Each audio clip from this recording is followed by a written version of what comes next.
কোরবানি অর্থ নৈকট্য, সান্নিধ্য, উৎসর্গ। ঈদুল আজহার দিনগুলোতে আল্লাহর সন্তুষ্টি লাভের উদ্দেশ্যে নির্দিষ্ট পশু জবাই করাকে কোরবানি বলে। কোরবানির বিধান হজরত আদম আলাইহিসসালামের যুগ থেকেই চলে এসেছে। তবে বর্তমানে প্রচলিত কোরবানির গোড়াপত্তন করেন হজরত ইব্রাহিম আলাইহিসসালাম। মহান আল্লাহ বলেন, আমি তার পরিবর্তে জবাই করার জন্য দিলাম এক মহান বস্তু, আর আমি এ বিষয়টি পরবর্তীদের মধ্যে রেখে দিয়েছি। কোরবানির ফজিলত সম্পর্কে রাসূল সাল্লাল্লাহু আলাইহি ওয়াসাল্লাম বলেন, কোরবানির দিন কোরবানি করাই সবচেয়ে বড় ইবাদত। অন্যত্র ইরশাদ হয়েছে, কোরবানির পশুর প্রতিটি পশমের বিনিময়ে এক একটি করে নেকি দেয়া হয়। কার উপর কোরবানি ওয়াজিব? প্রাপ্তবয়স্ক, সুস্থ মস্তিষ্ক সম্পন্ন, মুকিম, মুসলিম নরনারী 10 জিলহজ ফজর থেকে 12 জিলহজ সূর্যাস্ত পর্যন্ত সময়ের ভিতরে নিসাব পরিমাণ সম্পদের মালিক হলে তার উপর কোরবানি ওয়াজিব। কোরবানির সময় 10 জিলহজ ঈদের নামাজের পর থেকে 12 জিলহজ সূর্যাস্ত পর্যন্ত সময়ে কোরবানি করা যায়। তবে 10 জিলহজ ঈদের দিনেই কোরবানি করা উত্তম। আর কোরবানির দিনগুলোতে কোরবানি করা সম্ভব না হলে ক্রয়কৃত পশু বা কোরবানির মূল্য সদকা করে দিতে হবে। কোরবানির পশু চান্দ্রমাস হিসেবে পূর্ণ 5 বছর বয়সের উট, 2 বছরের গরু ও মহিষ এবং 1 বছরের ছাগল, ভেড়া ও দুম্বা দ্বারা কোরবানি করতে হবে।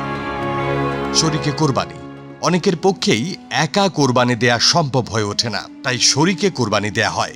শরীকে কোরবানি দেওয়ার নিয়ম হলো, ছাগল, ভেড়া বা দুম্বা দ্বারা কোরবানি দিলে একা দিতে হবে। আর উট, গরু ও মহিষে সর্বোচ্চ 7 জন শরীক হতে পারবে। 7-এর কম যে কোনো সংখ্যায় কোরবানি করা জায়েজ। কি ধরনের পশু কোরবানি দেয়া যাবে না? অন্ধ, কানা, ল্যাংড়া বা এমন দুর্বল পশু যা জবাইয়ের স্থান পর্যন্ত হেঁটে যেতে পারে না, যে পশুর কোনো অঙ্গ 1/3 বা তার চেয়ে বেশি কেটে গেছে, যে পশুর এত বেশি দাঁত পড়ে গেছে যে ঘাস খাদ্য চিবাতে পারে না, যে পশুর শিং একেবারে গোড়া থেকে ভেঙে গেছে, এগুলো দ্বারা কোরবানি শুদ্ধ হবে না।